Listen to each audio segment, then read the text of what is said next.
ఇది గాడిద గుడ్డ అవుతుందా? బట్టి and mister Revanth should answer it. ఇంకొక హెడ్డింగ్ గ్రాంట్ ఇన్ ఎయిడ్ అని చెప్పిండ్రు. 21,636 కోట్లు వచ్చింది గ్రాంట్ ఇన్ ఎయిడ్ కింద అని చెప్పారు. ఆంధ్రప్రదేశ్కి ఇచ్చింది ఎంత? 15,000 కోట్ల ఏదా మీరు చెప్తా ఉంది. మళ్ళీ ఇది గాడిద గుడ్డ అవుతుందా? ఒకసారి చెప్పాలి. ఆలోచన లేని మాటలు, అర్థరహితమైనటువంటి మాటలు. కేసీఆర్ ముఖ్యమంత్రిగా, బట్టి ప్రతిపక్ష నాయకుడిగా ప్రతిరోజు అసెంబ్లీలో బీజేపీని ఎట్లా తిట్టిరో ఇవాళ కుర్చీలు మార్చుకొని బట్టి అటు కూర్చొని కేసీఆర్ ఇటు కూర్చొని కూడా కేంద్రం ఏమి ఇస్తలేదు, గాడిద గుడ్డిచ్చింది. ఆయన ఏదో అన్నాడు. ఇంకా రేవంత్ రెడ్డి నిన్న నిధులు వచ్చుడో ఇద్దరు చచ్చుడో, జల్దీ రాండ్రి అన్న. నువ్వు కేటీఆర్ వస్తాడా, నువ్వు హరీష్ వస్తావా, నువ్వు కేసీఆర్ వస్తారా, ఇద్దరు రాండ్రి. ఒకవేళ మేము నిధులు ఇచ్చింది నిజమైతే జంతర్ మంతర్ దగ్గరకు వచ్చి ముక్కు నాలుకకి రాసిపోండి. లేదా మేము నిధులు ఇవ్వలేదు అయితే జంతర్ మంతర్ దగ్గరకు వచ్చి ధర్నా చేయండి. మీ దగ్గర ఇందిరా పార్క్ దగ్గర లేక పోలీసులను పెట్టి ఎత్తుకపోము. మొత్తం రక్షణ ఇస్తాం, వెనకాల బాత్రూములు ఇస్తాం, పొద్దుగాల ఇడ్లీలు ఇస్తాం, మధ్యాహ్నం గ్లూకోజులు ఇస్తాం. అవి తినుకుంటే మీకు చేతనైన రోజులు జంతర్ మంతర్ దగ్గర ధర్నా చేయండి.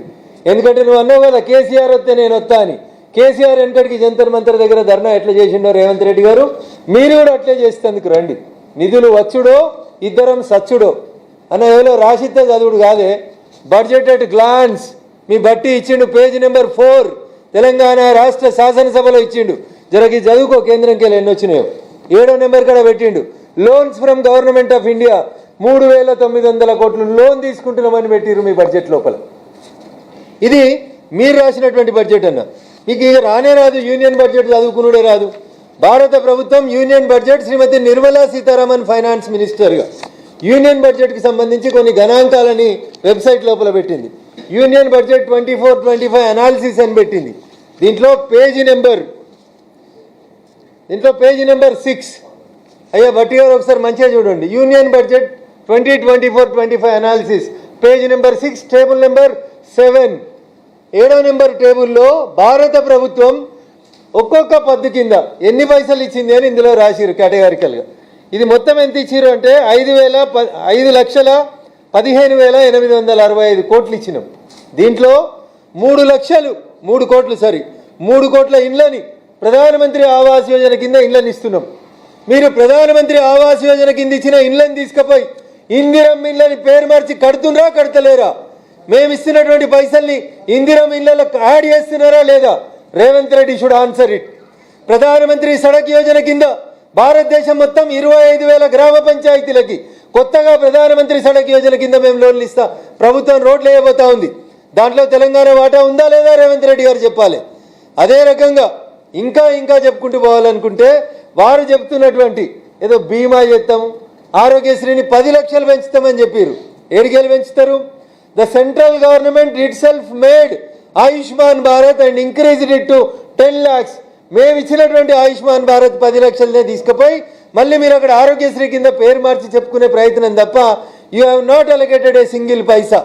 ఇంకా దరిద్రం ఏంటంటే బడ్జెట్లో మైనార్టీల పండుగలకి 33 కోట్ల రూపాయలు ఇస్తాడు బట్టి గారు. మైనార్టీల పండుగలకి 33 కోట్ల రూపాయలు ఇచ్చినటువంటి బట్టి అండ్ రేవంత్ ఎందుకు హిందువుల పండుగలకు 1 రూపాయి ఇవ్వలేదు? లేరా తెలంగాణలో హిందువులు కాంగ్రెస్ పార్టీకి ఓటేయలేదా?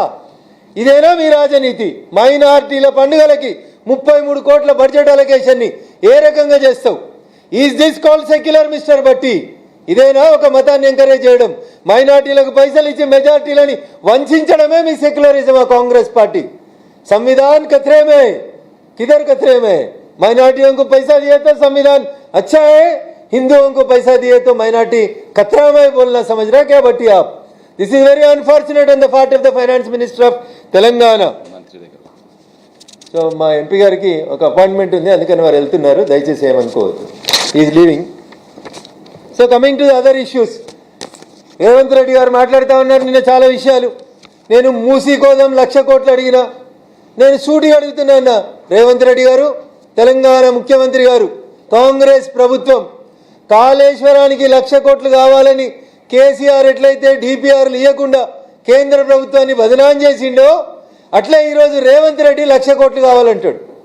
The day when he started Musi ప్రక్షాళన అని మాట్లాడిన రోజు రేవంత్ రెడ్డి గారి నోట్లోంచి వచ్చిన మాటలు 50,000 కోట్లు అయితే సరిపోతాయో అన్నాడు. 3 నెలలు దాటిన తర్వాత రేవంత్ రెడ్డి గారి నోట్లకెళ్ళి వచ్చిన మాటలు మూసీ ప్రక్షాళనకి 70,000 కోట్లు కావాలని అడుగుతున్నాడు. బడ్జెట్కి వచ్చేసరికి రేవంత్ రెడ్డి గారు మూసీ ప్రక్షాళనకి 1,00,000 కోట్ల రూపాయలు కావాలని అడుగుతున్నాడు. My question is straight to the Telangana government and the honourable chief minister of Telangana. నువ్వు డిపిఆర్ ఇచ్చినవా రేవంత్ రెడ్డి? మూసీ ప్రక్షాళనకి నీ దగ్గర డిపిఆర్ ఉందా? డిపిఆర్ తయారు చేసినవా?